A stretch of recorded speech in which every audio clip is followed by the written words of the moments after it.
Hello and welcome to Dirt Rally 2.0. I'm glad you dropped by. I hope you stay so I can return the favor and hopefully you can drop off this video with a bit of a better day. A win-win situation, I call it over there. So we're gonna talk about settings today mostly, and everyone tells you these are the best settings. Well, the trick is that the settings best for you is your own. The only way to get there is to try. Mess around like I do on this rallycross track, and I do it here because this car and well these cars on these tracks I have a short way to try both asphalt and gravel without going 14 kilometers. So I can do a few settings, try it out, and well, yeah.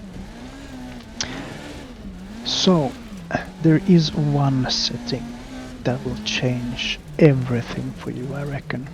I'm not telling, I'm just guessing because it did for me. And I will not make any promises I can't keep. I will come to that a little bit later. Now I'm messing around with toe settings because I do not find the car pushing through the corners as I wish. It's oversteered, so it's going straight forward. So I want to try to do this because I saw a video that if you change it and make it positive, the car will handle better and so on. But that was on the rally section, not the rallycross section. But again, I'm trying it here. This is a fast car, so it doesn't matter if I go with Lancia later on. It's the similar settings, even if I change them from race to race. So, just have a look at the screen and you'll see what kind of changes I do, and I'll walk you through it a little bit quick while I talk about the other settings. Because there is a lot of settings here, settings there, and settings where. Are they so important? Are they that important? Yes, they are. Because in the end of the day, you and me drive the same car. Now have a look at this handling of the car. This is horrible. The toe settings was no good. But we drive the same cars. We have the exactly same gear if depending on how long you've been playing and so in career mode and how far you updated and upgraded your cars and so on. But in the end we have exactly the same point of start.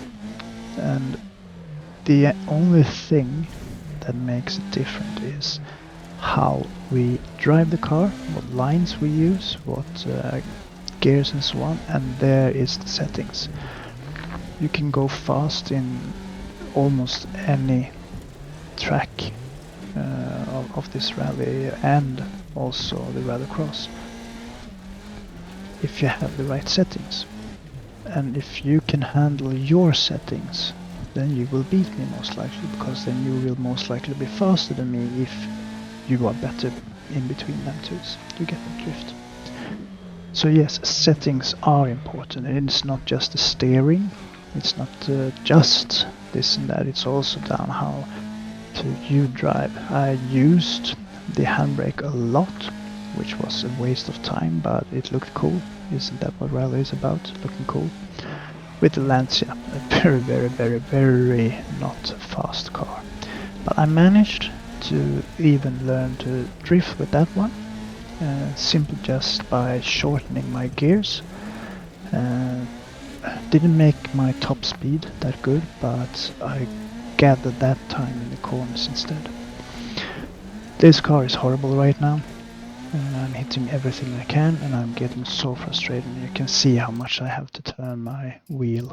So no, that was even worse. We're gonna set back the original alignment for the toes. So yeah. Then we're gonna do some more changes. So the next lap time will actually improve. You will have all the lap times in the end, but have a check on the screen and you will see what kind of gearing and so on that I use. Gearing, damping, springs are the things that and brakes are the things that I come to use very, very often. The differential and the alignment I do not really understand right now. The alignment I do have a very, very small idea of how it works, but I do not know how to set it yet, and that's what I'm trying here.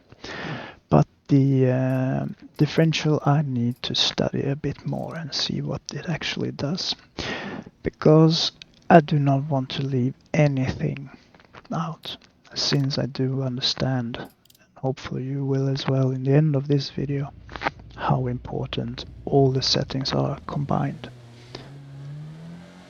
So let's have a look at this one now. This will go much faster. And listen to the changing gears as well.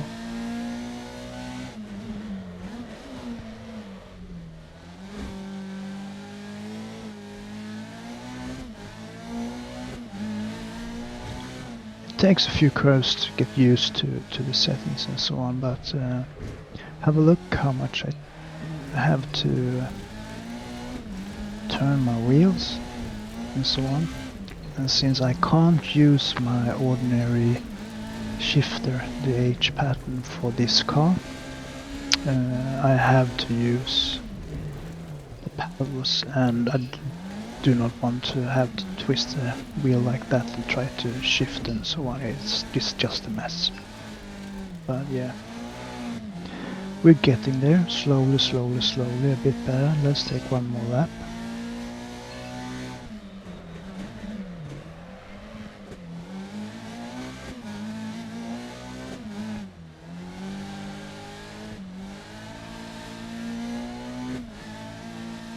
Yeah, that's quicker on the handling. But this will be even better in just a little bit, so hang in there. You will understand, everything will be like, most likely as it was for me. It was like, ah, holy crap. Is it this easy? After I did these settings, my performances has just spiked. I'm not saying I'm ready for the world record yet, but I'm coming, mate, I'm coming.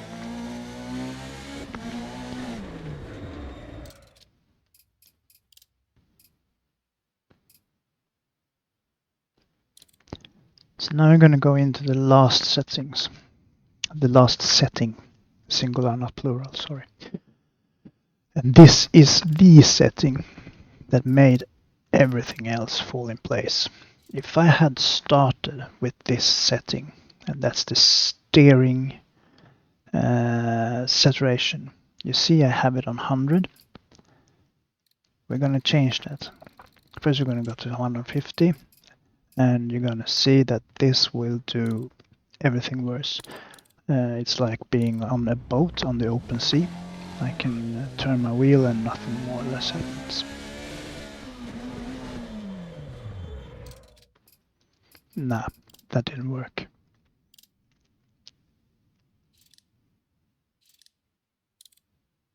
Sorry man, wrong settings input. Yeah, there we go. Back, down, steering saturation from 100 to 150, and now down to, I think we go 50. I would say start with 50 and go up and down from there. That's the only recommendation about settings I will give you is this. Steering saturation, get it to where you want, and also if you have like Logitech or whatever wheel you got, you have an app for how much you want to turn the grades. If you want 250 degrees, I think I have 250 or 300 degrees, not degrees, turning on my wheel.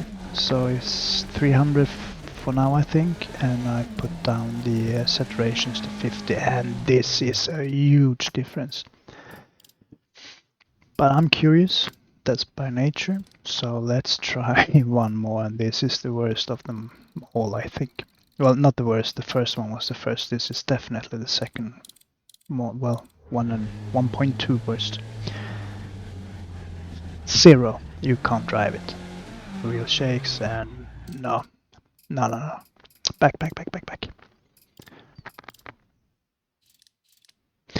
This is just one of many hours I've been messing around in here. And this is how I come to the steering saturation 25, which I have now both on the rally and the rallycross. And I can show you the rest of the settings itself in another video if you like. Just post something below and I'll show you. But these are the steering saturation. Change that one and set the degrees to the right one on your Logitech steering wheel or whatever you have. Make that one first. The rest will come. Then you know how much to steer and so on, and then you really know if the car is over understeer and how you can handle that one a lot faster. This was my awakening, and now I'm kissed. I'm so kissed of this game. Simply by this setting, the steering saturation. Find the steering saturation and so on. I said it again, but I can't say it too many times. That's the only thing you need to care about in the beginning. Later on you will understand by YouTube and so on, by practicing, why you should have like softer springs or so on a gravel road that is not very flat, why you should have a higher car on them bumpy roads and so on, and where you might have a lower car on a road like this and so on. Everything will fall in place as long as you can turn the goddamn wheel. If you can't do that, you're out in rally, because that's kind of what it is. If you want to go fast, there is tracks for that as well. Straight ahead, I mean. My fastest time, way fastest of these four. And this is not but you see, you get the point. Thank you for watching. Hope you enjoy.